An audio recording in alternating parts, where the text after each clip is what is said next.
La plupart du temps, quand on dit il applique la charia, on pense aux peines. Sharia en arabe, c'est la voie qui mène à Dieu. Donc elle englobe tout ce que Dieu nous a montré comme voie vers lui. La morale, le droit, la foi, se comporter, tout ça, ça fait partie de Sharia. C'est la méthode. Dieu dit dans le Coran, c'est-à-dire à chaque peuple, ja'alna minhajan, shir'atan wa minhajan. À chacun d'entre nous, nous avons donné une voie et une méthode, et une façon de faire, et une manière de faire. Donc ça, c'est Sharia. Sharia, c'est-à-dire c'est tout ce que Dieu nous a enjoint de faire, que ce soit d'un point de vue comportement, d'un point de vue droit, halal, haram, et d'un point de vue foi, les croyances, à quoi il faut croire, à quoi il ne faut pas croire. Ça, c'est Sharia dans sa globalité. Le fiqh, ou la jurisprudence, hein, faqih, c'est un juriste, donc on applique le droit musulman. C'est cette classification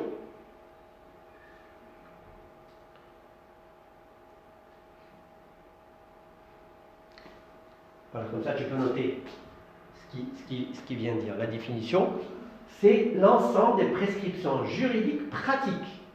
Donc le droit va s'intéresser à quoi? Aux paroles et aux actes du musulman. Pour dire, est-ce qu'elles sont conformes ou pas, hein? Donc le droit va s'intéresser aux actes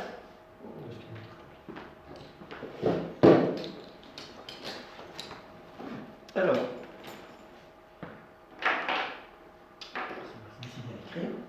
donc nous avons les actes et les paroles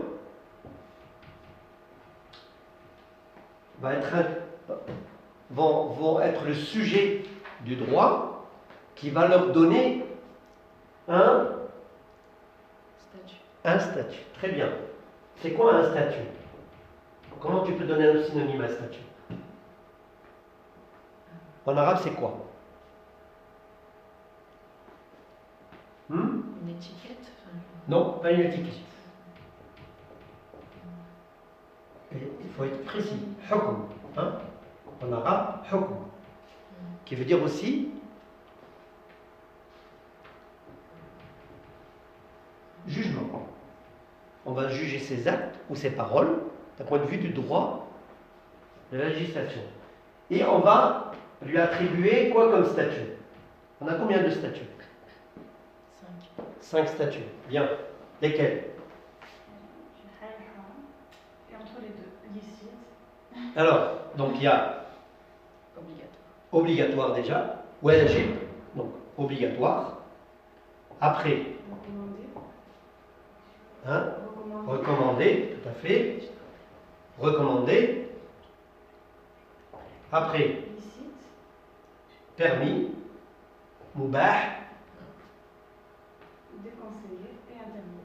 déconseillé, interdit, halal, et makrouh, hein? Et haram, interdit.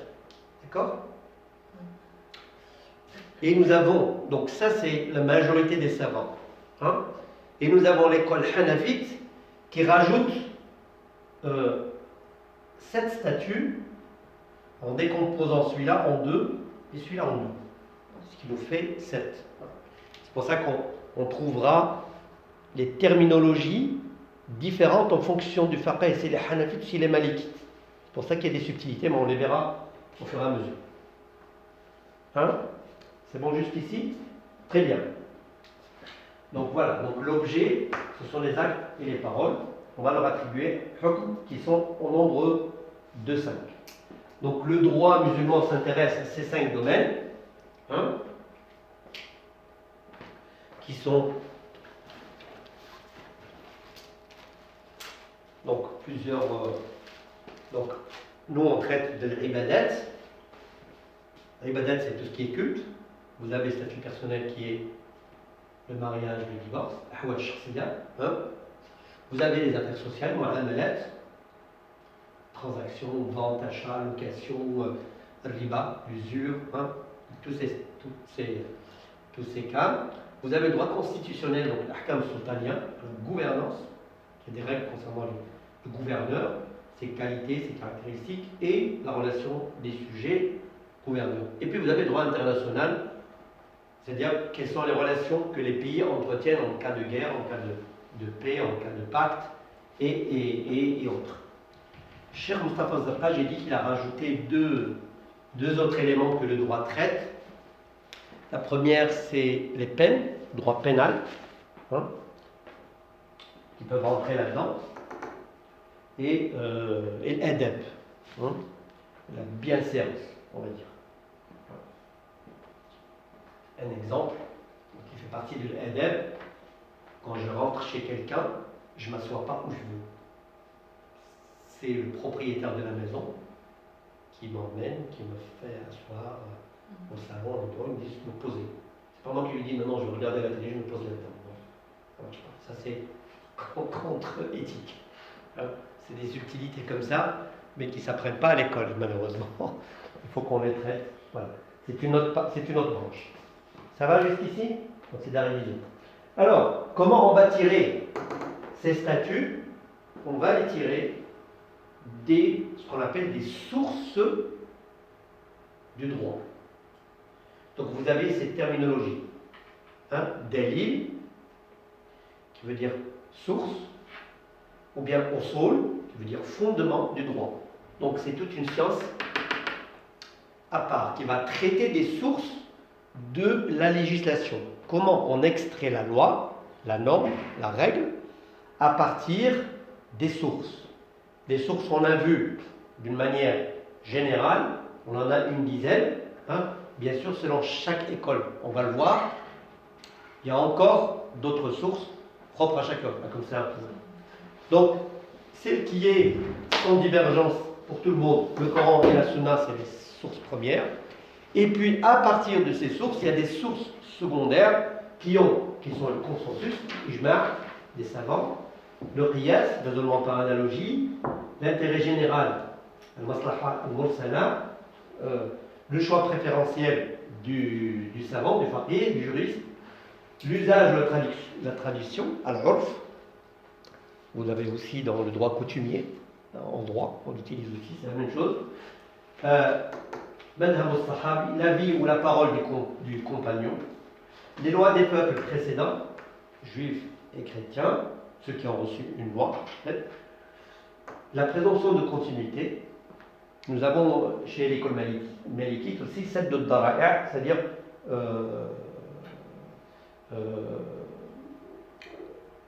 fermer la porte qui mène à l'illicite. C'est aussi, on en discutera un petit peu. D'accord? Alors, tu m'avais posé la question la dernière fois, comment on peut dire que le Coran est venu abroger ce qui était avant, et comment en même temps on peut déduire une loi des peuples avant. Alors, on a un verset déjà qui dit Ya ayyuhalladhina amanu kutiba alaykumus siyam kama kutiba ala alladhina min qablikum la'allakum tattaqun. Oh, vous qui avez cru, le jeûne vous a été prescrit comme il a été prescrit aux gens d'avant. C'est-à-dire que le jeûne, ce n'est pas spécifique à vous, musulmans. Il a été déjà prescrit au peuple avant vous, et donc c'est une prescription qui continue pour vous aussi. Ici, le Coran l'a précisé. Hein? Pareil pour la Sunna. Donc, on a un autre verset, par exemple, la loi du talion. Vous connaissez la loi du talion? Voilà. Hein? وَكَتَبْنَا عَلَيْهِمْ فِيهَا, Dieu parle des Juifs, de la Torah. وَكَتَبْنَا عَلَيْهِمْ فِيهَا أَنَّ النَّفْسَ بِالنَّفْسِ وَالْعَيْنَ بِالْعَيْنِ وَالسِّنَّ بِالسِّنِّ وَالْأَنْفَ بِالْأَنْفِ. Et nous avons écrit, c'est-à-dire en parlant, le Coran parle de la Torah, et nous y avons écrit que vie pour vie, hein, c'est-à-dire une vie contre une vie. Et vous voyez, cette vie contre une vie, elle est interprétable. On va voir par exemple que dans l'islam, on dit quelqu'un qui a tué une femme, un homme qui tue une femme,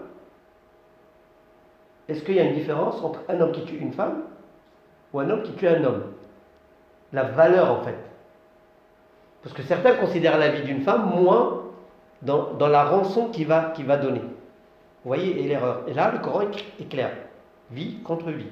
Ce n'est pas une question de ou esclave. Vous voyez? Parce que des fois, il y a une... on peut voir que dans les peuples avant, il y avait une différence de traitement concernant ce verset qui est écrit dans la Torah. D'accord? Donc c'est le qisas, c'est-à-dire œil pour œil, dent pour dent, nez pour nez, hein, oreille pour oreille, c'est ça le verset, hein, vous le trouvez dans Surat al-Maïda. Pareil, le verset qui dit celui qui tue une âme, hein, qui n'a pas commis de corruption, c'est comme s'il avait tué l'humanité entière. Et celui qui sauve une vie, c'est comme s'il avait sauvé. C'est écrit dans la Torah. Mais je crois qu'il y a une petite différence parce que je sais pas dans la Torah, mais je crois que dans l'islam, on peut choisir aussi la dette du sang. Oui. En contrepartie. Et du coup, et dans la Torah, je crois pas que c'est le cas. Non. Là, je parle que des versets qui peuvent s'appliquer aussi pour nous. D'accord. Parce que quand le Coran parle de dent pour dent, œil pour œil, il ne le limite pas. Il ne le limite pas seulement aux gens du livre. C'est-à-dire que c'est valable pour nous. Et justement, il y a ce qu'on appelle le qisas. C'est la dette du sang. Alors, la dette du sang, c'est que soit ce qui existe, alors certaines régions l'appliquent encore, par exemple en Égypte, hein, c'est-à-dire que ce qu'on appelle la dette du sang. C'est-à-dire que quand quelqu'un commet un meurtre, bon, cette personne elle a un statut. Est-ce qu'elle est alliée ou pas alliée? Est-ce qu'elle est ennemie ou pas ennemie, hein? Est-ce qu'elle est musulmane ou pas musulmane? Et donc, il doit soit donner une vie contre, en fonction de ce que décide la famille de celui qui est décédé. Hein? C'est-à-dire qu'on donne une rançon par rapport à la personne décédée. Comme quelqu'un qui commet un homicide involontaire en voiture, par exemple. Hein? C'est ce qu'ils mettent maintenant l'assurance et tout. En fait, c'est la famille. Si la personne elle-même ne peut pas donner, en fait, c'est la famille élargie, hein, pas seulement ses parents, mais qui donne pour rembourser voilà, cette dette du sang, dia qu'on appelle. Voilà. Mais c'est pour répondre en fait que comment il se fait qu'on a des choses qui existent avant et qu'on peut continuer à les pratiquer. Voilà 3 exemples que j'ai trouvés dans... Voilà. Donc ça c'est... Alors ce qui est important c'est que, par rapport à ce qu'on a vu sur les fondements, c'est que quand quelqu'un vous demande c'est quoi ton délil, quel est ton délil, quelle est ta preuve comme quoi c'est comme ça, il n'y a pas seulement le Coran et la Sunna, parce que dans le Coran et la Sunna, on ne trouve pas tout. Hein? Rappelez-vous le hadith de Mu'ad. Alors, le hadith de Mu'ad, il disait quoi? Il allait juger avec sa réflexion. Alors, Qui ménagerait pas ses efforts. prenez l'habitude de citer du début. Alors, Mu'ad, le prophète envoie Mu'ad où? Au Yémen. Et qu'est-ce qu'il lui dit? Si tu dois faire un jugement. Voilà, tu vas trouver un peuple qui vient d'embrasser l'islam. Donc si tu es amené à juger, donc il lui pose la question. Il ne lui donne pas vous voyez la méthode prophétique, c'est-à-dire qu'il ne lui donne pas déjà la recette toute faite. Il ne dit pas quand tu vas, tu fais ça, ça, ça et ça. Hein? Il le laisse déjà utiliser l'outil que Dieu nous a donné, la raison. Il lui dit, tu vas aller vers ces gens, quand tu seras amené à juger, tu vas faire comment? Qu'est-ce qu'il lui dit? Je juge avec la parole de Dieu. Avec la parole de Dieu, avec le Coran. Il lui dit, et si tu ne trouves pas? Cette question-là, qu'est-ce qu'elle implique? Il y a un non-dit. Il y a un non-dit qui dit quoi en fait? Ça veut dire qu'il n'y a pas tout dans le Coran. Exactement. Parce qu'il y a des gens qui n'ont peut-être pas lu tout le Coran, qui disent ah, il y a tout dans le Coran, toute la solution du monde, il faut savoir l'extraire. C'est pas écrit. Hein? Donc, il lui dit et si tu ne trouves pas, qu'est-ce qu'il dit? Et je juge avec quoi? Avec la sunna du prophète. C'est-à-dire l'attitude du prophète, la conduite qu'il a opérée et qu'il a vue. Sachant que quand il lui a dit, la révélation n'était pas terminée, parce que le prophète était en vie encore. Hein? Il y avait encore la révélation qui arrivait. Et il lui dit, et si tu ne trouves pas, je fais quoi? Je dis, je n'ai pas de solution pour vous. Donc qu'est-ce qu'il dit? Mourad, qu'est-ce qu'il répond? Un effort de réflexion. Bien. Il dit, je vais faire un effort d'intellectuel, de raisonnement, pour... Voilà. Donc cet effort intellectuel de raisonnement, il va l'opérer comment, Mourad? Si vous étiez à sa place, vous faites comment? Comme dans la source, l'analogie par exemple. Il va se référer à des situations similaires et en déduire des règles juridiques. Voilà. Donc le prophète lui permet et l'encourage justement à utiliser cette façon, justement que les savants ont délimité le nombre et qui sont des sources de droit. Parce que s'il n'y avait pas ce cas-là, s'il n'y avait pas ijtihad, ce qu'on appelle ijtihad, en fait, on ne peut pas dire que l'islam est une religion en tout lieu et en toute époque. Parce que les peuples changent, l'endroit change, l'époque change. Hein? Oui, et les questions se posent. Utilisation d'un téléphone. Il n'y avait pas de téléphone à l'époque. Le clonage, il n'y avait pas de clonage. Transfusion sanguine, il n'y en avait pas. On faisait comment? Ouais, peut-être qu'il y a des questions que les gens ne se posent pas, mais vous vous les posez, ou bien à l'école, et puis vous les véhiculez parce qu'il n'y a pas de réponse. Mais quand vous êtes confronté, il faut avoir la réponse, ou savoir où aller chercher au moins. Hein? Vous savez, les témoins de Jéhovah, par exemple, n'acceptent pas la transfusion sanguine. Par rapport, ils n'acceptent pas par rapport au fait que ça n'existait pas avant? Non, parce qu'ils ne prennent que d'un témoin de Jéhovah. Parce que d'accord, donc ils peuvent se transfuser entre eux. Voilà, mais ils ne prennent pas de quelqu'un d'autre. Vous voyez? Donc, quelqu'un musulman, il dit, ah oui, lui, il est kafir, il est mécréant, je ne prends pas son sang. Donc, il est en contradiction avec le verset qui dit, sauver une vie, hein, et passe avant. Il n'y a pas la religion de la personne. Pareil pour donner. D'accord? C'est pour ça que dans le fatwa de conseil juridique, autorise le don d'organes. Hein? À part les cellules, les cellules sexuelles. On ne donne pas. Mais le reste, oui. Il n'y a pas de problème par rapport à ça. D'accord?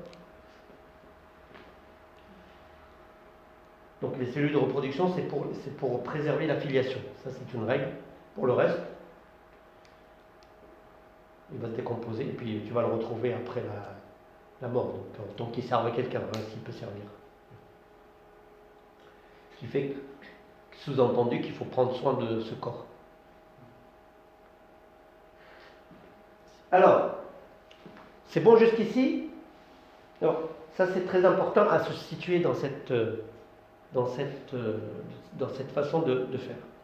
Donc, bien sûr, c'est pas donné à tout le monde d'aller puiser dans le Coran et dire je vais extraire, parce qu'on va voir dans les sciences du Coran, si vous restez dans les autres modules, que c'est pas assez simple d'aller dire ah ouais, moi je prends ce verset, je l'applique. D'ailleurs, il y en a certains qui aiment bien chercher les versets, ils disent ah oui, le vin n'a jamais été interdit dans le Coran, donc je peux boire. Ça, c'est une façon de faire. Alors, maintenant, on va voir les catégories de prescription.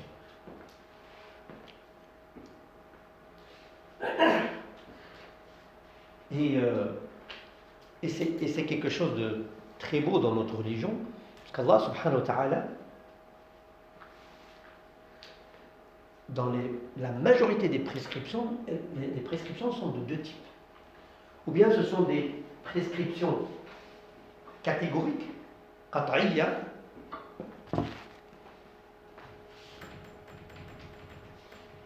alors, le terme de qat'i,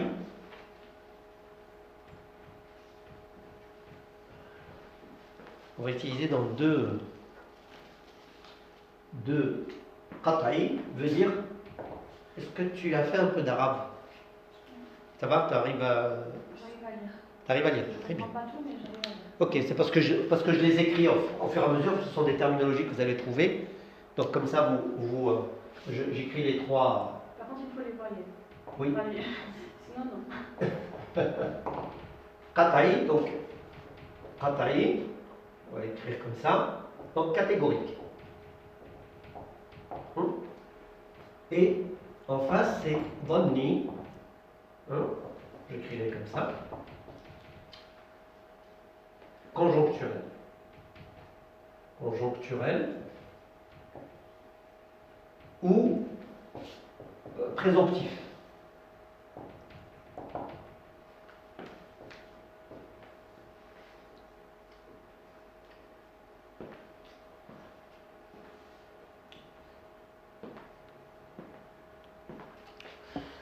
Alors, ça veut dire quoi? Qat'i, ça veut dire qu'il n'y a pas de doute sur la chose prescrite. C'est catégorique.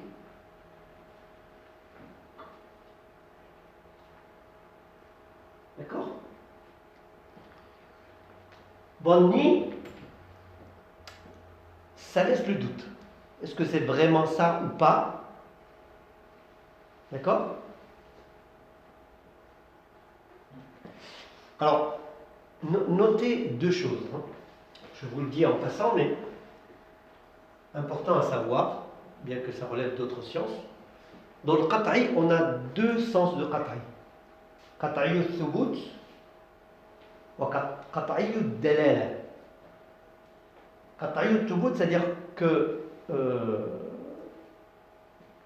l'existence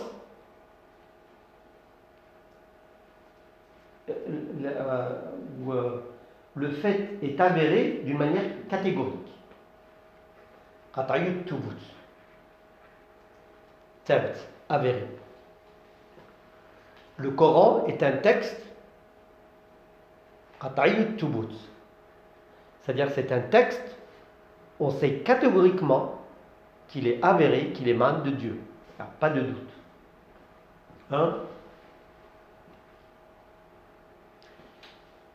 Dans sa signification, il peut être catégorique et il peut être conjoncturel. D'accord? Vous avez compris la différence? Et là, vous parlez de la signification ou vous parlez de l'existence? Je parle de l'utilisation du terme catégorique. D'accord. Qat'i. C'est-à-dire qu'on va le trouver dans deux significations. C'est-à-dire, le Coran est une source. D'accord? C'est une source catégorique. C'est-à-dire qu'elle émane de Dieu. On n'a pas de doute sur l'origine. D'accord? Le hadith, c'est différent. Hadith, il y a ce qui est catégorique, ce qu'on a vu mutawatir, notoire, et il y a la partie qui est, on ne sait pas s'il l'a dit ou pas. D'où la classification de sahih, da'if, hasan, ahad, ça veut dire il n'y a qu'une seule chaîne, il n'y en a pas, c'est pas notoire. Donc il y a les deux. Ça c'est thubut, c'est-à-dire que l'existence, je ne sais pas le terme, avéré, l'avération, avéré, je ne sais pas si ça existe le nom, le substantif en français. Vous savez, la langue française est un petit peu pauvre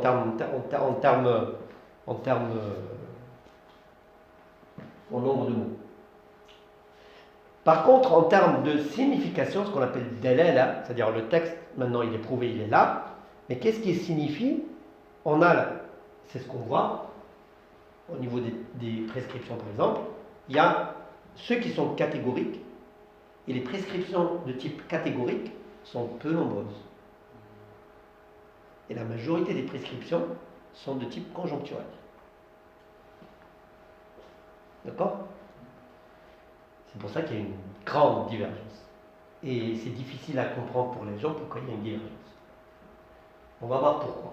Ça, vous pouvez le comprendre et l'expliquer. Alors, Ce qui est catégorique, c'est les choses qui sont connues par nécessité. Al-ma'loumu min ad-dini bid-darura. Connu, c'est le minimum, c'est le SMIC. C'est le minimum connu par nécessité. Que veut dire cette formule des savants? Par exemple, tu as atteint l'âge de faire la prière, tu dois apprendre à faire la prière par nécessité. Tu vas faire le hajj, tu vas apprendre à faire le hajj par nécessité. Donc tu es obligé de l'apprendre. Ce n'est pas un luxe. Quand tu as un salaire, quand tu économises de l'argent, eh ben zakat, ça se commence à y réfléchir. Tu dois donner zakat. Donc il faut que tu apprennes comment calculer, comment tu es redevable, quel est le seuil d'imposition et autres. Hein? Donc dans le texte, dans le Coran, il n'y a pas de sur le qata'i, il n'y a pas de divergence entre les savants. Hein? Personne ne remet en cause le fait que la prière est obligatoire. Hein? Vous n'avez pas trouvé de bouquin, ni qu'il y a 5 prières dans la journée. Hein? L'heure de la prière peut être sujet à divergence. Hein?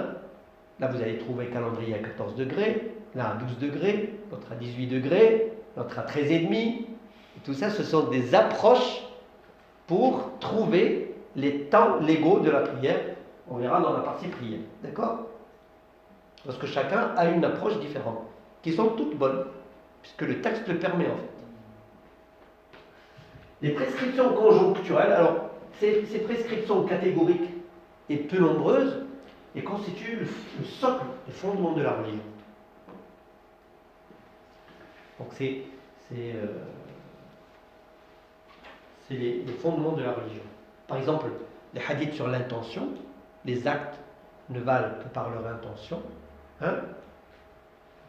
D'ailleurs, il y a une règle juridique, en fait, peut-être je ne sais pas si j'en ai parlé de ça, vous avez alors, on verra l'historique. Vous avez les fondements de la religion, c'est le texte qui permet de déterminer une norme, sortir une norme, extraire une norme, une règle. Vous avez que ces fondements, cette science a été fondée bien plus tard. Il a été fondé, le premier qui l'a fondé, c'est l'imam Shafi'i, hein, qui a écrit dans son livre Al-Umm, la mère, où il a mis en place les fondements de cette science.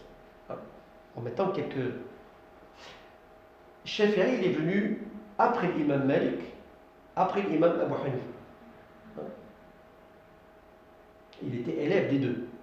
Et d'ailleurs, il n'acceptait pas ce que faisait Abu Hanifa, et il est resté avec lui 5 ans, et puis il est parti en Égypte, et il a fait, c'est là où il a compilé cette façon de faire. Donc, cependant, ça ne veut pas dire que Imam Malik ou Imam Abu Hanifa n'avaient pas de règles d'extraction de normes.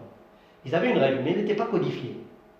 Donc c'est bien plus tard les disciples qui sont venus codifier ce genre de choses. Et il y a une autre science qu'on appelle les règles juridiques, les adages juridiques, al-qawa'id fiqhiyya. C'est-à-dire que nous avons dans le fiqh un ensemble de prescriptions,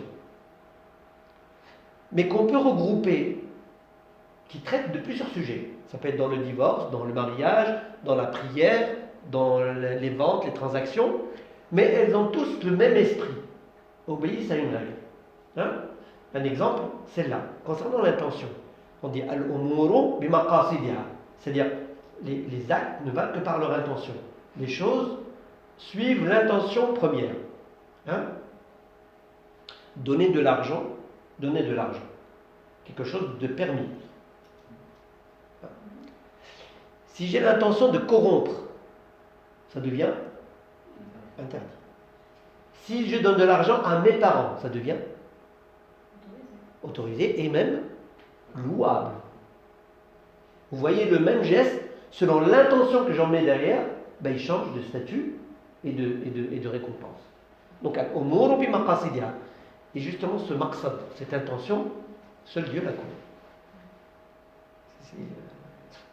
Tu ne peux pas juger de l'intention de quelqu'un. Même quelqu'un qui dit, je vais donner pour la mosquée, tu ne sais pas, il a donné pour se faire voir, il l'a donné, je ne sais pas pour quelle autre raison. Il a fait semblant de donner, tu ne sais pas. Hein? Donc cette intention, c'est Allah subhanahu wa ta'ala qui la connaît et qui la récompense et qui la multiplie comme il veut. Hein. Et ça, c'est un pouvoir extraordinaire puisque l'être humain, le musulman, la musulmane sont en relation directe avec Dieu. Il n'y a pas besoin d'intermédiaire, il y a une intimité. Alors, les prescriptions conjoncturelles, elles sont de deux types. La première, le texte lui-même, le texte sacré, le Coran et la Sunna, permettent cette conjoncture.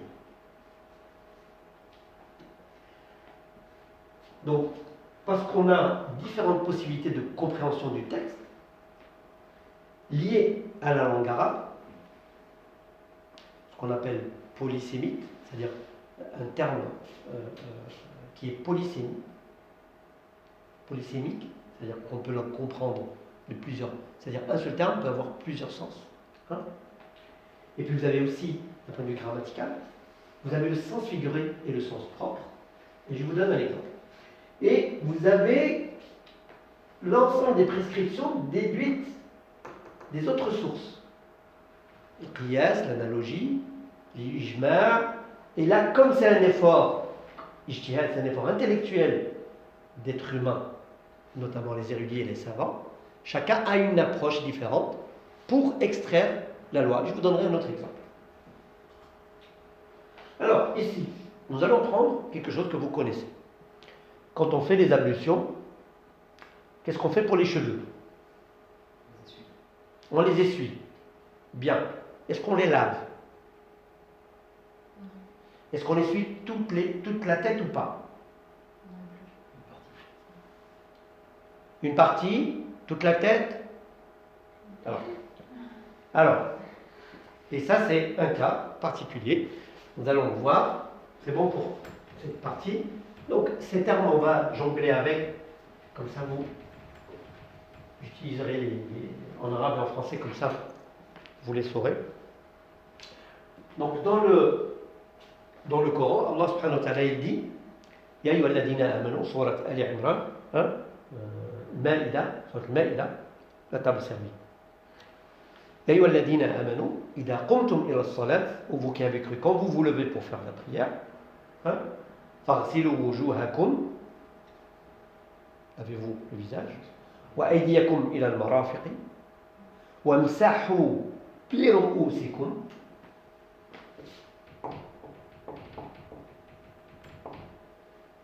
برؤوسكم وأرجلكم إلى الكعبين.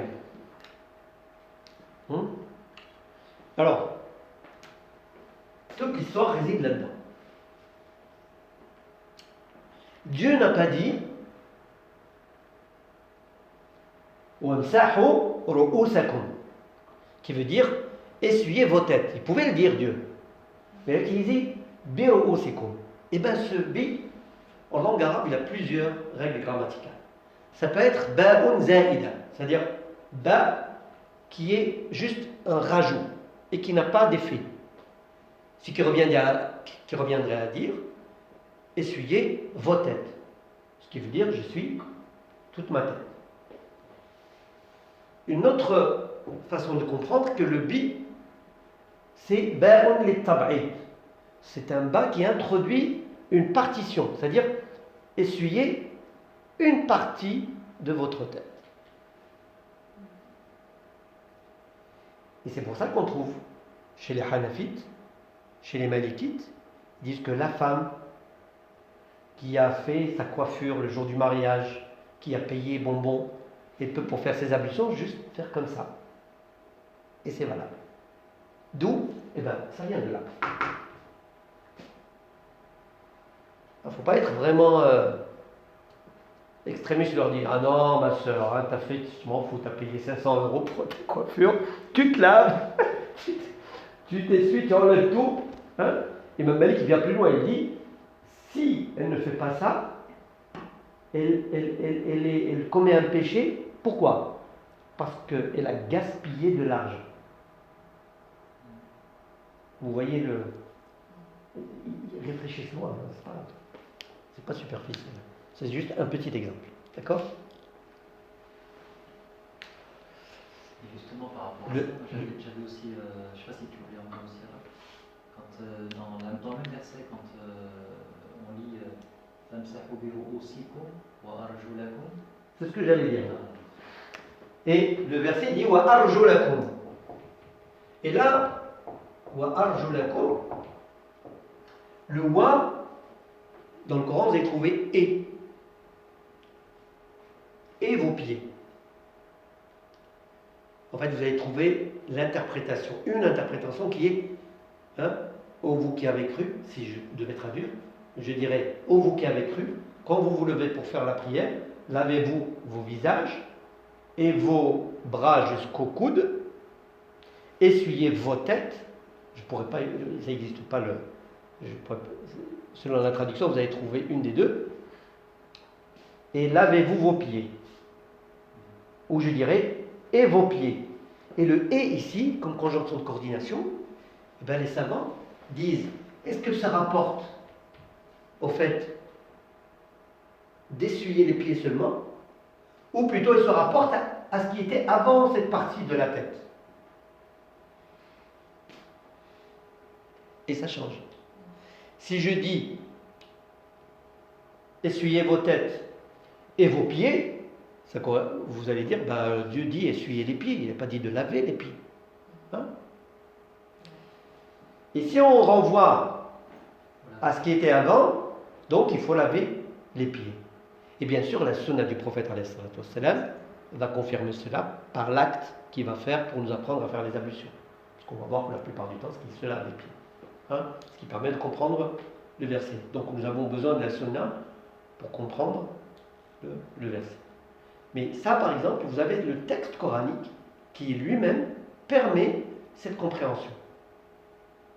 Alors certains, dans les écoles du fiqh, ce qu'on appelle les zahirites, dont le grand symbole c'est le savant Ibn Hazm andalou, c'est-à-dire qu'ils prennent, on va dire, l'école littéraliste. C'est une école littéraliste qui prend en fait le premier sens du texte, et qui nie le sens figuré, par exemple. Il n'accepte pas le raisonnement par analogie. C'est un certain type de raisonnement. Et par exemple, pour ceux qui n'acceptent pas le sens, ils disent que la langue arabe ne permet pas le sens figuré, elle m'égène.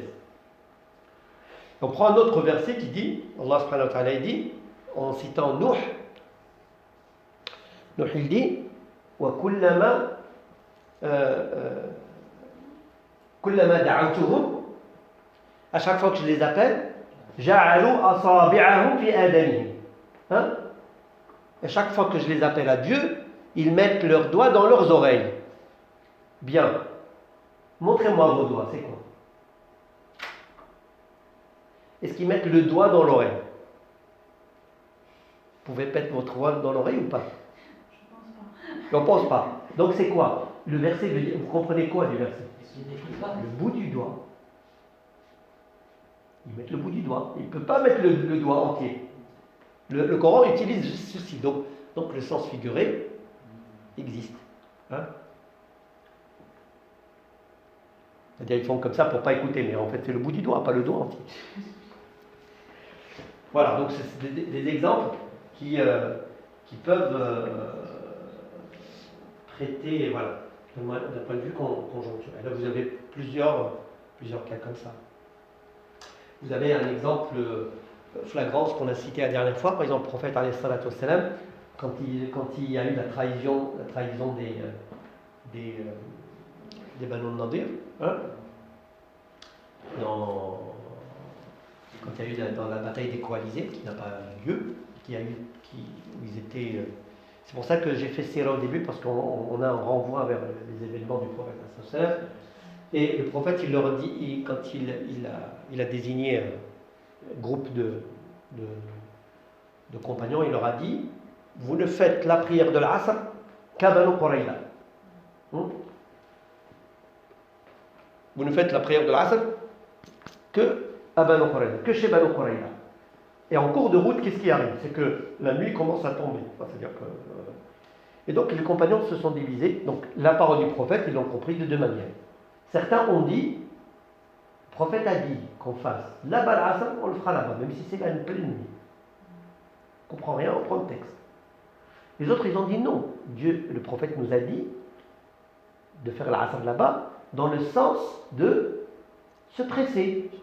Mais l'heure de la prière, c'est pas la tombée de la nuit. L'Asr, il est en plein après-midi. Et donc, ils se sont divisés en deux groupes. Ceux qui ont fait l'Asr à l'heure, et ceux qui ont fait l'Asr la nuit, une fois qu'ils sont arrivés. Voilà, donc on voit deux façons de comprendre le texte. Que fait le prophète quand il lui soumet cette question? Il va les approuver les deux. Et il leur dit, vous avez appliqué la lettre du texte, et vous avez appliqué l'esprit du texte qui voulait dire, proche de ce que voulait dire le prophète. Vous voyez? Donc ça c'est important. Vous avez les autres sources de législation.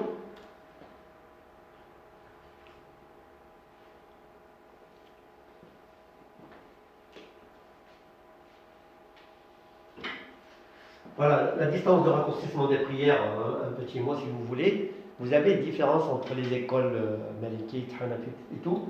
C'est que la distance est prise en fonction du nombre de jours, en fonction d'un hadith du prophète. Ou de ce que faisait Omar. Je veux dire que c'était calculé soit en nombre de jours de voyage, soit en nombre de kilomètres ou de miles. Et donc, ce qui fait, on trouve une différence de 81 km pour certains, jusqu'à 85 km pour les autres. Et vous avez ces différences. Alors, un exemple des prescriptions déduites des autres sources. Donc, un exemple, l'épouse du disparu, ce qu'on appelle Zawjatul Mafqoud. Quelqu'un se marie, alors ça nous arrive, on a été confrontés comme ça, surtout ceux qui se marient avec le Fatiha, c'est compliqué, parce que une femme se marie, d'accord? Puis son mari part, et il ne donne pas de nouvelles. Il ne donne pas de nouvelles. 3 mois, 4 mois, 5 mois. Elle ne sait pas où est-ce qu'il est. Quel est le statut? Elle fait quoi? Elle est mariée, elle ne peut pas se remarier. Elle fait quoi? Dans la loi française, on attend en fonction des circonstances. C'est où on pense que la personne est morte, par exemple, elle a disparu pendant qu'elle faisait un voyage en Amazonie ou oui, des c'est ça, circonstances qui peuvent laisser penser que la personne est morte. On attend, je crois, une durée assez courte, je ne sais plus la date exacte, mais si elle a juste disparu, on ne sait pas pourquoi, on attend une durée plus longue, je crois que c'est 10 ans, sans nouvelles de la personne, et après on considère que le disparu est mort. Si jamais on n'a pas de nouvelles. Dans la loi française, dans la loi française. Très bien. Tout à fait. Alors, je vais vous citer les avis qu'il y a. Et donc, Imam Shafi'i et autres, peut-être Ahmed Hanbal, ils disent, comme ils partent d'un principe. C'est quoi le principe? Ce qu'on appelle l'istishab. C'est-à-dire, on part de l'état initial, et cet état initial est gardé jusqu'à changement de l'état. C'est un des principes, c'est la présomption de continuité. Donc, pour l'imam Shafi'i, qu'est-ce qu'il dit? Le gars, il est parti, on sait qu'il était vivant. Donc, pour considérer qu'il est mort, il faut être sûr. Donc, on considère qu'il est toujours vivant. Quand est-ce qu'on est sûr qu'il est mort? Quand on a retrouvé son corps. Voilà, si on ne trouve pas son corps, puisqu'il est disparu. Il meurt jamais? Je sais pas. Si, il meurt quand il atteint l'âge où les gens meurent. Ah d'accord. Ah oui, c'est bon. Il ne va pas vivre 120. Donc il va attendre qu'il ait 63 ans. Donc il dit Hatta yamuta jami'u aqranihi. Donc ils disent qu'on attend jusqu'à ce que les gens de son âge décède. Donc vous imaginez une jeune femme de 20 ans qui se marie. Ça, je veux dire, la pratique, la femme, c'est dire en gros. C'est pas, oui, ça ne se marie pas. C'est pas possible. Non. Enfin, c'est pas possible. C'est un avis qui existe. Hein. Imam Shafi'i, c'est pas n'importe qui. Vous avez un autre avis, par exemple, Imam Malik. Et je pense que le droit français a pris de ça. Le droit français, c'est pas Voilà, c'est basé sur le droit napoléonien qui a été un petit peu modifié.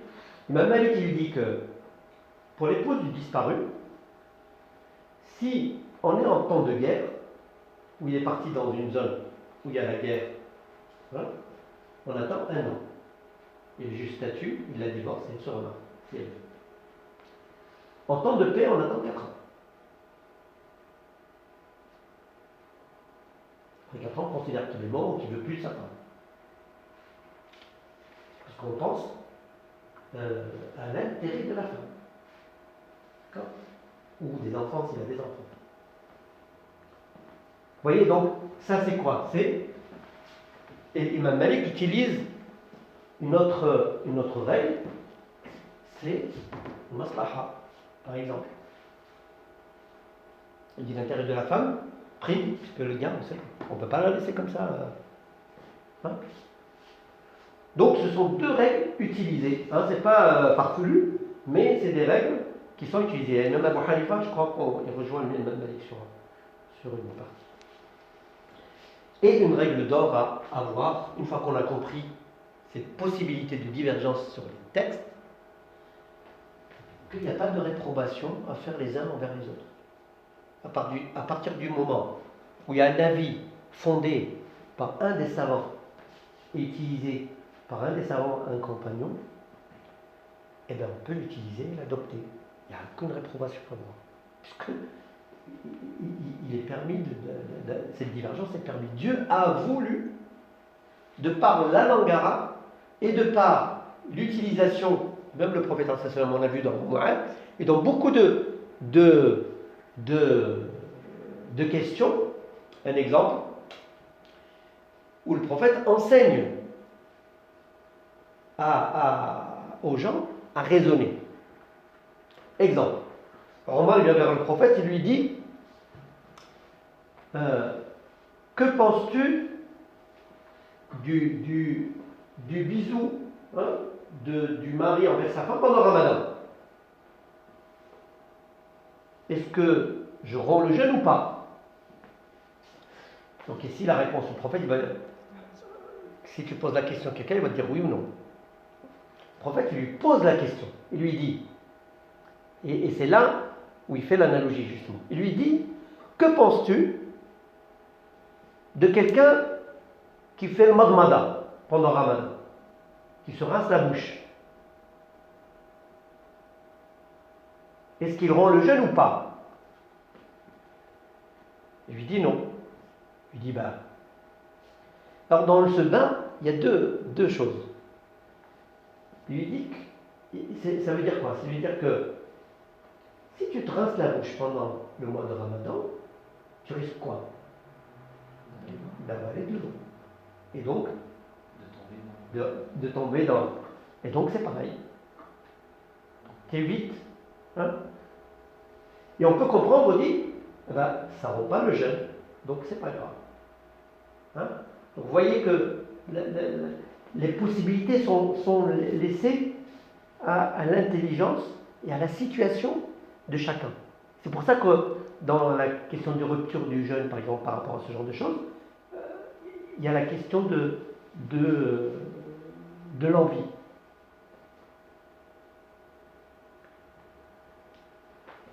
Un exemple. Je donne un exemple avec trois amis. Comme ça, vous allez voir la différence. Vous avez un homme, un bédouin, qui vient encore vers le prophète et lui dit Ya Rasulallah, halaktu wa ahlakt. J'ai péri et j'ai fait périr. Il dit qu'est-ce qui t'arrive? Il lui dit j'ai eu des relations avec ma femme pendant le mois de Ramadan. Donc, il faut l'expiation. La kafara. D'accord? Alors là, les savants, qu'est-ce qu'ils disent? Regardez la législation. Donc, les Zahirites, l'imam Shafi'i, il va rester au premier niveau. Il va sortir une règle à partir de ce hadith. Il va dire quoi? Celui qui a une relation avec sa femme, il va faire l'expiation. Mais celui qui mange et qui boit, il ne fait pas d'expiation, puisque le hadith ne parle pas de ça. D'accord? Tu manges et tu bois, il n'y a pas d'expiation, parce qu'il n'y a pas de hadith dessus. Il n'y a que ce hadith dans cette histoire de Ramadan. Vous pouvez le chercher. Imam Abu Hanifa, il va rajouter un niveau. Il dit que ce hadith, il parle de la relation, mais quand on prend le sens du hadith, ce n'est pas la relation qui est visée. C'est la transgression pendant le mois de Ramadan avec quelque chose qui donne envie. Donc j'élargis le champ, pas seulement en relation, mais en manger et en boire avec envie et volontairement. Je parle de volontairement, pas de l'erreur. Hein? Donc, si je mange volontairement, si je bois volontairement, il y aura expiation. Parce que ce sont des choses dont j'ai envie. Vous voyez, on change. Déjà, selon les Shafi'ites et les Hanafites, on a déjà Imam Malik qui va encore élargir plus qu'Abu Hanifa.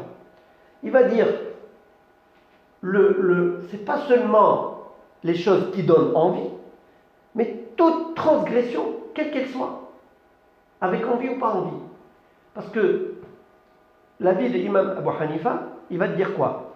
Il va te dire, si je mange un caillou, je joue avec un caillou dans ma bouche et je l'avale, est-ce que je rends mon jeûne ou pas? L'imam Abu Hanifa, il dit que non. Parce que, est-ce que vous avez déjà eu envie de manger un caillou? C'est la même chose que se rincer la bouche, on prend le risque. On prend le risque. Non, mais là, tu l'as avalé. Le caillou, tu l'as avalé. Oui, je vois avec la queue dans la bouche, je prends le risque. Oui, mais là, le fait, il est avéré. C'est pas seulement le risque, mais j'ai avalé le caillou. Donc, Imam Abu Hanifa dit que le caillou, c'est pas quelque chose qui donne envie de manger. Tu n'as pas envie de manger des cailloux. Donc, tu ne romps pas le jeûne. Imam Malik, il va dire si, tu rompes le jeûne. Parce que c'est une transgression. Que tu les fais avec envie ou pas envie. Et vous voyez ces trois niveaux de déduction par rapport à un événement qui s'est passé. Et vous trouverez dans les écoles juridiques ces trois avis qui existent. Et vous avez les Shafi'ites qui vont appliquer le premier, les Hanafites vont appliquer le deuxième, et les Malikites vont appliquer le troisième. D'accord? Chez les Shafi'ites, quand on mange en Ramadan, on ne transgresse pas? Tout à fait. Tu peux prendre le livre de faire un sunnah. Hein? Parce qu'il n'y a pas de hadith, justement. Le hadith, il ne parle que des relations. Il y a un seul hadith, un seul texte là-dessus. C'est celui-là. Le bédouin, et puis le kafara, après, le hadith, il est long, il lui dit, parce que vous voyez la mansuétude du prophète, il lui dit, le kafara, c'est-à-dire il faut jeûner 2 mois ou donner à manger. Hein? Donc il lui dit, je ne peux pas jeûner 2 mois. Il lui dit, déjà 1 mois, je n'ai pas tenu, alors 2 mois, tu t'imagines. Il lui dit, bon, alors tu donnes. Il lui dit, j'ai rien à donner aux pauvres. Et puis le prophète, il avait quelqu'un qui lui avait ramené des dattes. Il lui dit, tiens, ça sort d'arbihel, donne ça. Il lui dit, je suis le plus pauvre qui en a besoin, moi et ma famille. Il lui dit, bah donne-le à ta famille. Vous imaginez qu'une législation aussi souple? C'est le prophète. Plus on s'éloigne de la période prophétique, plus les lois deviennent rigides. Hein? Mettez ça dans votre tête. Plus on se rapproche de la période prophétique, plus il y a une largesse, une souplesse, une compréhension. C'est ça le fiqh, compréhension large, hein, en mettant au centre l'être humain. Plus on s'éloigne, plus ça devient rigide, jusqu'à ce qu'à un moment, on a fermé carrément le raisonnement. C'est-à-dire que les discussions intellectuelles se retrouvaient au sein d'une même école juridique. On ne pensait plus autrement. C'est pour ça que j'ai cité le livre de Averroès, Ibn Rushd, qui était en même temps un philosophe, médecin, astronome, mathématicien et autres, et faqih, juriste, qui a essayé d'ouvrir cette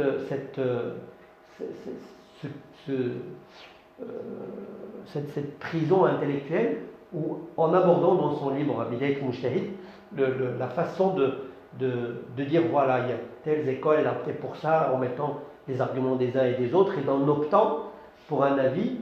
Et des fois, il sort de son école, parce qu'il est malikite, lui. Et des fois, il sort de son école et il dit, dans cette situation, l'imam Abu Hanifa, il a plus raison que l'imam Malik, par exemple. Voilà. Et ça, c'est important. On va voir la question, est-ce qu'on peut changer d'avis d'une école à une autre? Ça va jusqu'ici? Il y a un truc que je n'ai pas compris. Oui, dis-moi. J'ai compris qu'on parlait de deux catégories. Catégorie Qat'iyya. C'est que là, il n'y a pas de doute. Oui. Il y a une autre partie où c'est que c'est présomptif, où il y a un doute. Voilà. Et ce que j'ai pas compris, c'est qu'il y avait des sous-parties à l'intérieur. C'est bien ça, non? Non, pas. Oui, les sous-parties, c'est ça. C'est-à-dire que pourquoi les prescriptions conjoncturelles, elles sont de deux types. Le premier, c'est-à-dire qu'on a un texte qui est le Coran et la Sunna. Donc, mais le texte lui-même, Il n'est pas clair. Enfin, il n'est pas ça, mais il permet une interprétation. Et c'est l'autre catégorie, j'ai pas compris. L'autre catégorie, c'est les prescriptions tirées des autres sources qu'on a vues, des fondements de droit. C'est-à-dire l'analogie, le consensus, hein, c'est ces sources que j'ai. D'accord. Voilà, c'est ça. Et du coup, toutes ces sources-là, elles sont forcément présomptives dans le sens où on n'a pas de texte sûr. Oui, c'est-à-dire que ces sources se basent sur la compréhension du Coran et de la Sunna pour élaborer une loi. Et c'est ce qu'on appelle l'ijtihad. Hein. C'est l'effort intellectuel qu'on fait. Donc, ce sont des méthodes, en fait, si tu veux. Ici, c'est des méthodes utilisées. Un exemple, la vie du compagnon. Vous avez dans l'héritage, dans Surat An-Nisa, à la fin de la Surat, Allah il parle de Kalala. Kalala, c'est quelqu'un qui n'a pas d'enfant, qui n'a que des frères et sœurs. Et personne ne sait ce que c'est. Et en fait, ils vont aller demander à Abu Bakr. Et Abu Bakr, il va leur dire, voilà, pour moi, le Kalala, c'est ça. Et il donne son avis. Et on se base sur cet avis de Abu Bakr ou l'avis de Ali, qui va résoudre des problèmes d'héritage, pour traiter pour nous des règles. Parce qu'il n'y a pas de. C'est pas explicite en fait dans le texte. Hein? D'accord? Donc ça c'est par rapport à ces deux parties. C'est clair? C'est bon? Je crois que j'ai compris. C'était juste pour préciser, dire que le dhanni, c'est-à-dire la conjoncture ou la présomption, elle est de deux natures. C'est-à-dire dans une prescription pratique à faire, elle peut venir de deux choses. Soit directement du Coran et de la Sunna, soit des autres sources. Hein? Les autres sources se basent sur le Coran et la Sunna. Mais c'est un effort de déduction, méthode utilisée pour comprendre le texte qui permet en fait plusieurs interprétations ou plusieurs façons possibles de sortir le texte. C'est-à-dire que ces sources qu'on a citées, ils ne sont pas toutes appliquées par la même école juridique. Hein? On va voir c'est quoi les écoles juridiques. Alors, l'histoire du droit musulman est importante de voir un petit peu la succession, comment a été élaboré le fiqh. Vous savez, au début du prophète alayhi salatu wassalam, quand on avait un problème ou une question, on allait voir qui? On va voir le prophète. Donc on avait la référence prophétique. Hein? La prescription du prophète est une prescription de Dieu. Ya ayyuhalladhina amanu ati'u Allah wa ati'u ar-rasul. Vous qui avez cru, obéissez à Allah et obéissez au prophète. Et là, c'est quelque chose d'important. Pour certains, il y a un courant actuellement qui s'appelle les coranistes. Ils disent qu'on se suffit que du Coran. Tout est dans le Coran, donc on n'a pas besoin de la Sunna, puisque la Sunna, elle est conjoncturelle. Hein? D'accord? Et ça, c'est faux. Hein, je vous ai donné l'exemple de la sunna qui est explicitée, par exemple le fait de s'essuyer les cheveux, ou encore pour faire la prière. Hein. C'est pas écrit dans le Coran. Donc la sunna est une révélation. Hein. Quand on parle du mot révélation, c'est pas seulement le Coran, c'est le Coran et la sunna du prophète. وَمَا يَنْطِقُ عَنِ الْهَوَى إِنْ هُوَ إِلَّا وَحْيٌ يُوحَى. Il ne dit rien sous l'effet de la passion, ce n'est qu'une révélation. Hein? Révélée. Donc la sunna, donc il y a ces explicites,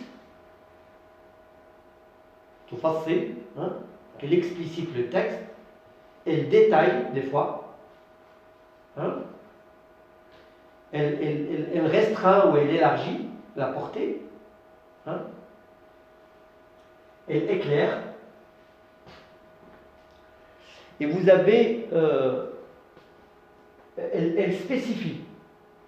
Exemple, par exemple, un exemple. Vous savez que la polygamie est autorisée. D'accord? Mais le prophète, il a eu 9 épouses. Est-ce que un musulman peut se dire, le prophète, il a eu 9 épouses, donc la polygamie, on peut aller jusqu'à 9? Non, pourquoi? C'est pas marqué dans le Coran. C'est marqué 4. Et encore, pourquoi alors le prophète il a 9? C'est exactement cette réponse. Parce que c'est le prophète. Donc c'est une prescription spécifique. Dans les prescriptions spécifiques, on ne fait pas d'analogie. D'accord? C'est très important. Donc c'est parce que c'est le prophète. C'est la réponse.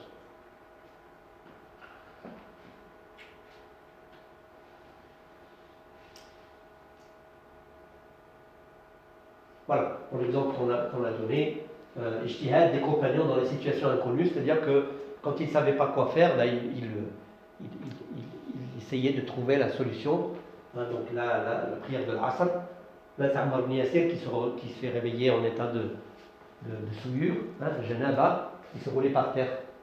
Il a pensé en faisant comme ça qu'il allait se purifier pour faire la prière.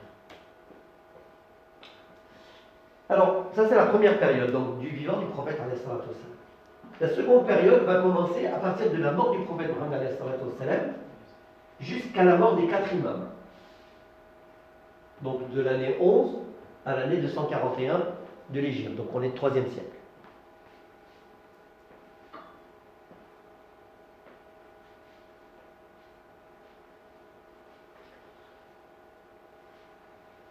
Alors, qu'est-ce qu'on a maintenant? Vous avez une situation géopolitique un peu différente. C'est que, avec les conquêtes, le monde musulman s'élargit. Le monde musulman s'élargit et les compagnons se dispersent. D'accord? En même temps, de nouvelles peuplades embrassent l'islam.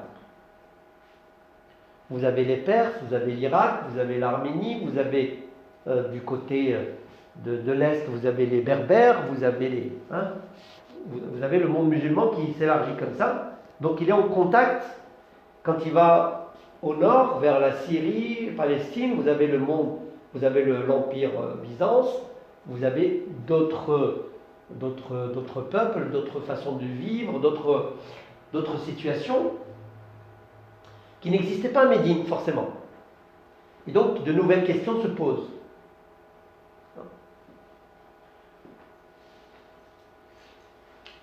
Autre chose, c'est que les compagnons du prophète, ne connaissaient pas tous tout le Coran. Et ne connaissaient pas tous les hadiths. C'est-à-dire que les compagnons, ils connaissaient ce qu'ils pouvaient apprendre à leur époque, et selon leur capacité et selon le moment où ils l'ont appris. Et même certains compagnons ne prenaient pas certains hadiths parce qu'ils avaient des doutes sur la personne, par exemple. Donc il y a là, en termes de fiabilité, en termes de connaissance, pareil, on verra peut-être dans l'essence du hadith qu'une personne qui a 20 ans, 25 ans, il a une mémoire extraordinaire. Quand il atteint mon âge et un peu plus, il commence à faillir. Donc ils prennent le hadith quand il avait jusqu'à 40 ans, et après ils disent non, quand il est devenu âgé, sa mémoire flanchait, donc le hadith on ne le prend pas à ce moment-là s'il ne l'a pas dit avant. voyez, ce sont des règles, ce qui est logique, hein. Mais c'est parce qu'on préserve la religion. On ne va pas parler au nom de Dieu en disant n'importe quoi. Donc tout cet aspect-là était préservé. Du fait que les compagnons se sont dispersés, par exemple, on va par Ibn Mas'ud, qui était en Irak, et il légiférait des fois, et il revenait à Médine chaque mois, au bout d'un mois, pour vérifier ce qu'il avait légiféré, s'il n'y avait pas un hadith qu'il ne connaissait pas, pour recadrer ce qu'il avait dit. Hein? Vous voyez, les gens n'avaient pas peur de se tromper, parce qu'il fallait répondre à la situation de la personne.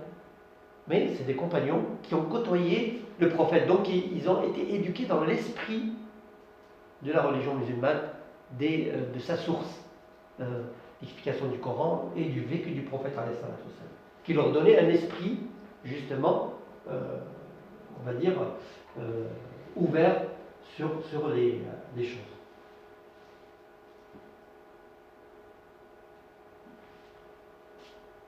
Donc, on a deux approches du fiqh à ce moment-là. La première, ce qu'on appelle l'école du hadith ou Hijaz. Hijaz, c'est-à-dire Médine et la Mecque. Médine.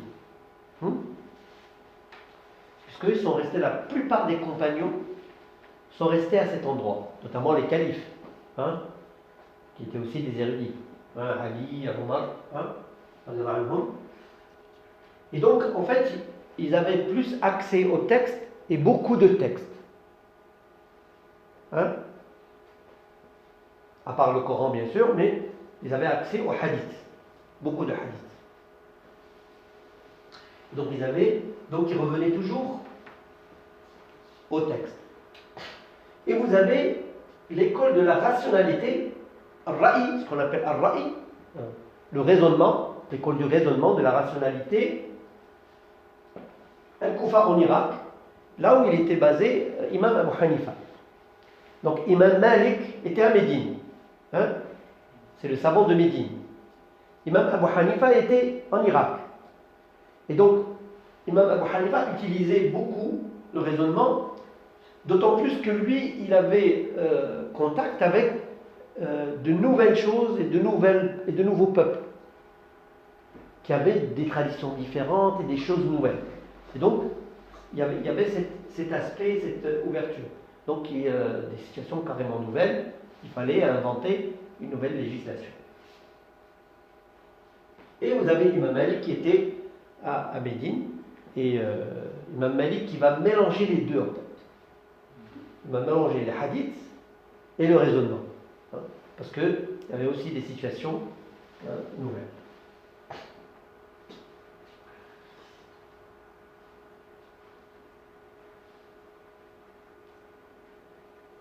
Alors vous avez Imam Abu Hanifa, puis Imam Malik dans l'ordre de naissance. Abu Hanifa, Malik, Shafi'i, Ahmed. Vous savez les 4 écoles connues. Et bien sûr, vous allez comprendre un peu pourquoi ces écoles existent, ce qu'on appelle école. Donc en premier lieu, vous avez Abu Hanifa, donc Imam Abu Hanifa.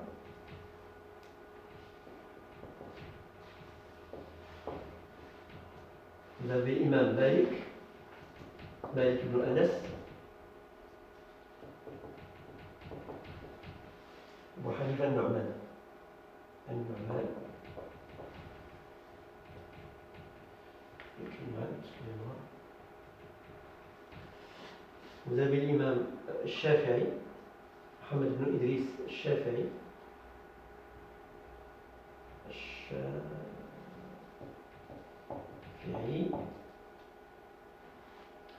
Donc l'école Shafi'ite, comme ça. Shafi'ite. Ou l'école Malikite.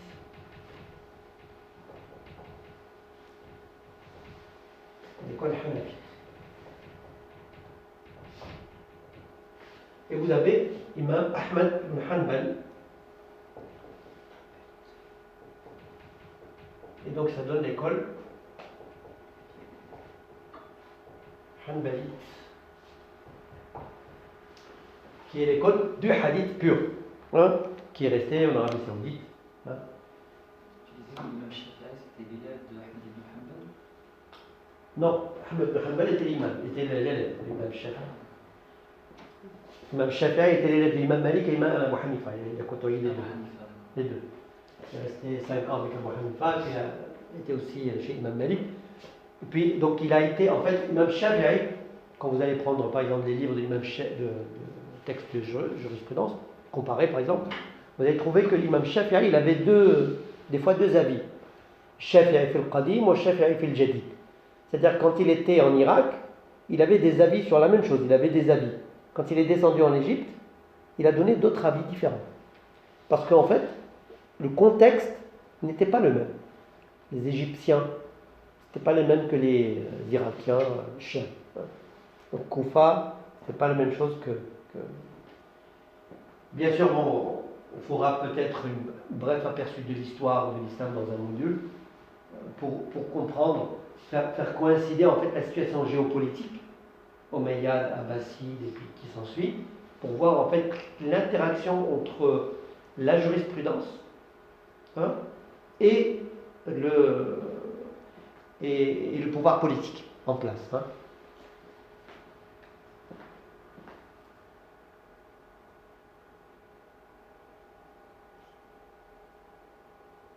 Alors.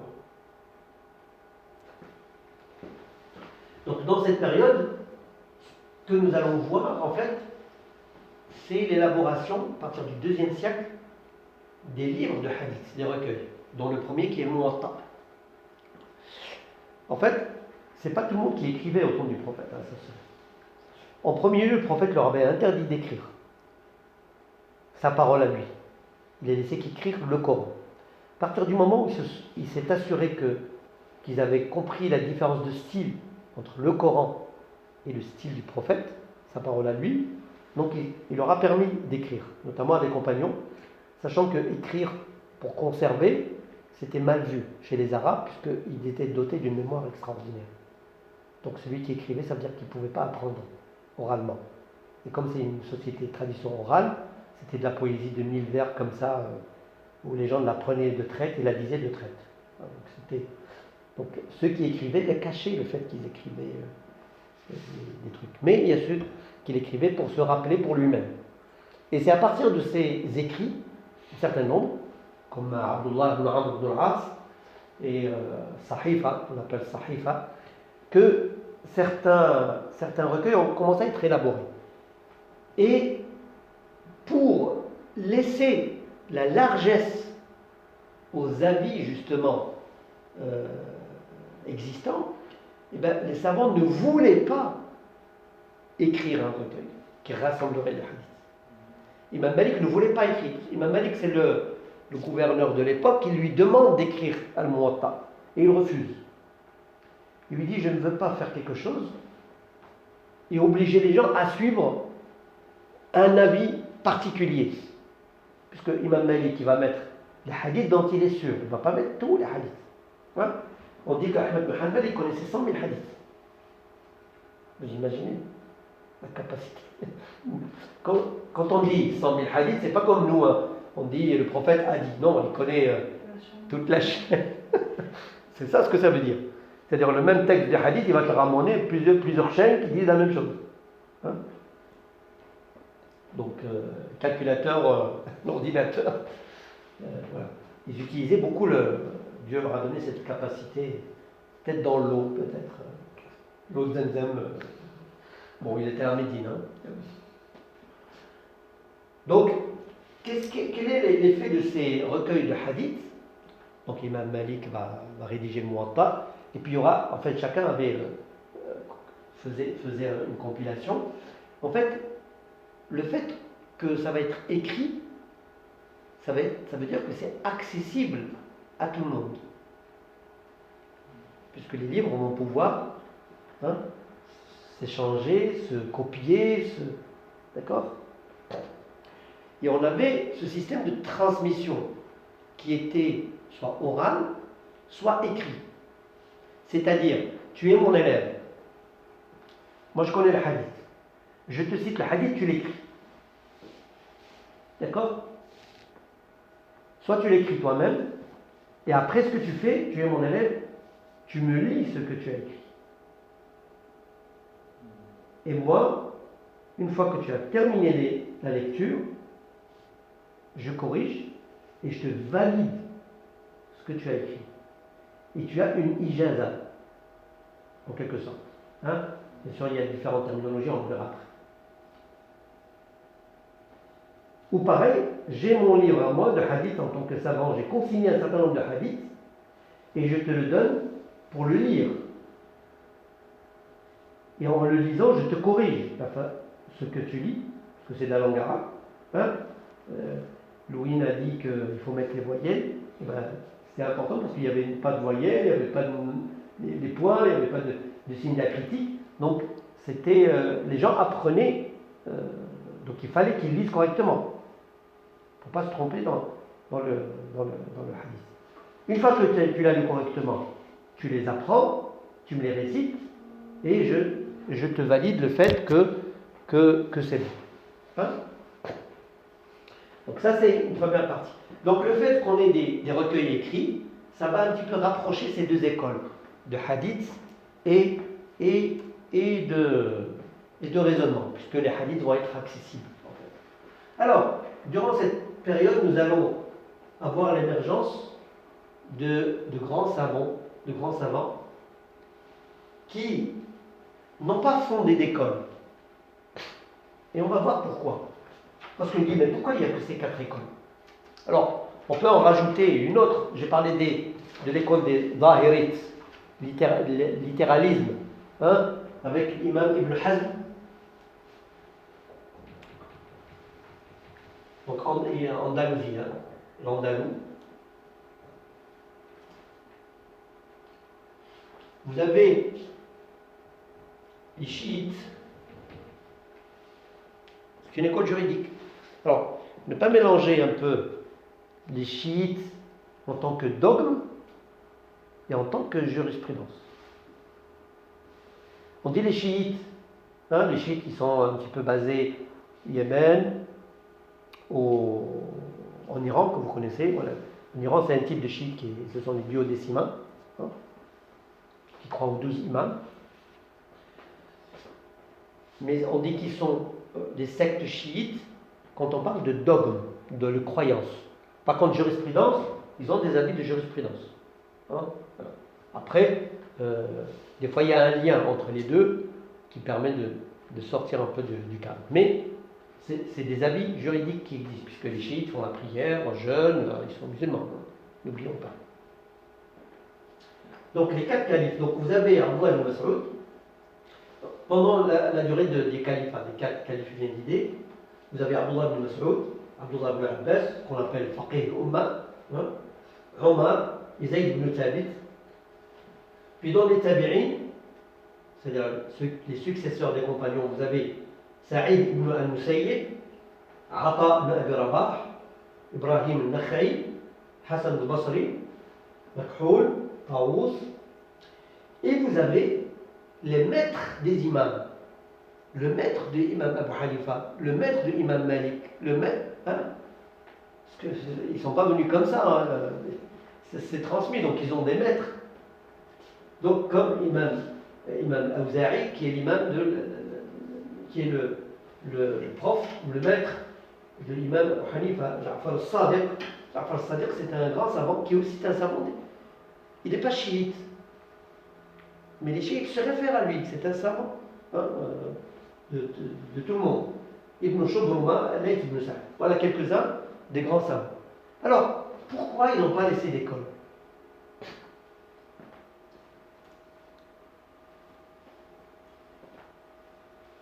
Voilà, vous avez les fondateurs des écoles.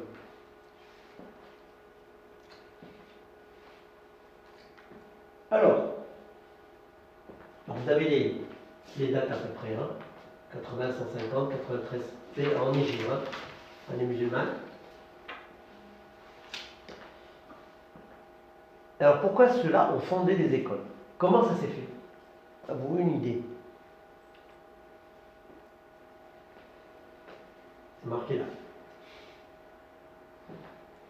C'est qu'en fait, moi, je vous donne des cours. Vous êtes intéressé par les cours, vous les avez appris, vous les transmettez. Donc ce que je vous dis est transmis à de plus grand nombre, ce qui fait que les avis que je vous dis, ça fait une école.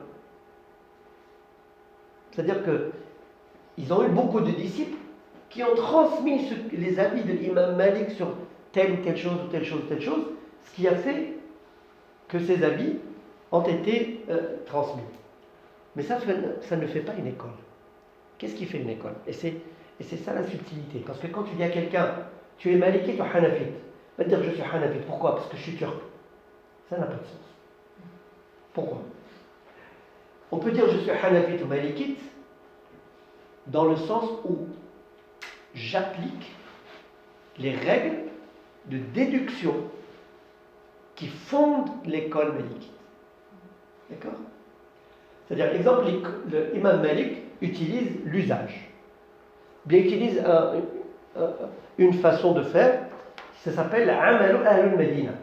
C'est-à-dire, Imam Malik, il dit, il y a un hadith qui dit que quand tu rentres dans la prière du vendredi et que l'imam est sur le minbar, tu ne fais pas de prière. Hein?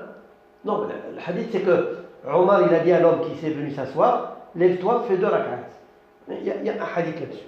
D'accord? Imam Malik, il dit par rapport à ce hadith. Il nie pas le hadith. Mais il dit par rapport à ce hadith, c'est bizarre qu'il soit rapporté, c'est un hadith ahad qui est rapporté par une seule voix, alors que c'est quelque chose qui s'est passé en pleine Jumu'ah où il y a plein de monde. Il y aurait au moins d'autres personnes qui l'auraient rapporté. D'accord? Ou bien quelque chose dans la transaction, puisque les musulmans, ils avaient un travail, et la plupart du temps, c'était le commerce. Il n'y avait pas de grosse agriculture ou autre, c'était du commerce, ou l'agriculture, ou faire paître les chamelles. Donc, d'un point de vue dans le marché, s'il y avait une certaine façon de faire, elle serait répandue. Si elle n'est pas répandue à Médine, même s'il y a un hadith, je ne la prends pas. Imam Malik raisonne comme ça. C'est ce que je veux dire. Même si un hadith parle d'une chose et que personne ne la pratique, ça veut dire qu'il y a un problème. Ça veut dire que soit les gens ont compris autrement, soit le hadith il n'est pas bon. Vous voyez? Donc il utilise donc le fait d'utiliser ça donne un fondement de l'école malikite, par exemple. Hein? Vous voyez? C'est ce genre de choses. Ou bien l'usage.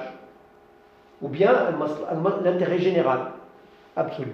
Ce sont des piliers où ça doit se préserver de tomber dans l'illicite, donc on abandonne même quelque chose de licite. Par précaution, le principe de précaution. Vous voyez, ces éléments fondent l'école, et à partir de là, un étudiant comme vous dit, ben moi je choisis d'être malikite en essayant de comprendre comment l'imam Malik élabore ses raisonnements par rapport à telle ou telle chose. Comme ça, quand j'applique par exemple la prière, je peux laver ma tête, mes oreilles, essuyer ma nuque, en pensant que l'imam Abu Hanifa a dit que s'essuyer la nuque, voilà. Et pourquoi il l'a dit? Parce que son raisonnement. Vous voyez la différence? Le commun des musulmans, quand il fait la prière, il n'est ni malikite, ni hanafite, ni rien du tout. Surtout en France. En France, on n'a pas d'école. On s'adapte. Parce que si on voulait si on voulait suivre une école, ce serait très difficile. Hein? Donc vous voyez la différence. Donc l'idée, par exemple, vous, ce qui serait bien, c'est que quand vous étudiez, donc vous approchez de la jurisprudence et vous pouvez choisir même Abu Hanifa ou suivre une école. En gros, ce qui ne va pas vous empêcher d'aller ailleurs, on va le voir, mais de comprendre le pourquoi de la déduction de l'imam Abu Hanifa et l'imam Abu Malik sur tel aspect. Et ça, c'est intéressant. C'est ça ce que je trouve beau dans notre religion et qui est nécessaire pour vous à notre époque, c'est pas de prendre la religion sous forme d'inculquer comme ça parce que c'est comme ça, mais de comprendre pourquoi on a eu telle chose et telle chose alors qu'il y a un hadith ou il y a un Coran, un verset coranique. Hein, ce qui me permet de comprendre et de pratiquer d'une manière, ce que j'appelle éclairée. Parce que je sais pourquoi je le fais et je choisis sciemment cet habit, que je peux choisir un autre. Et personne ne peut me le reprocher, parce que je peux le défendre. Et je comprends d'où il vient. Voilà.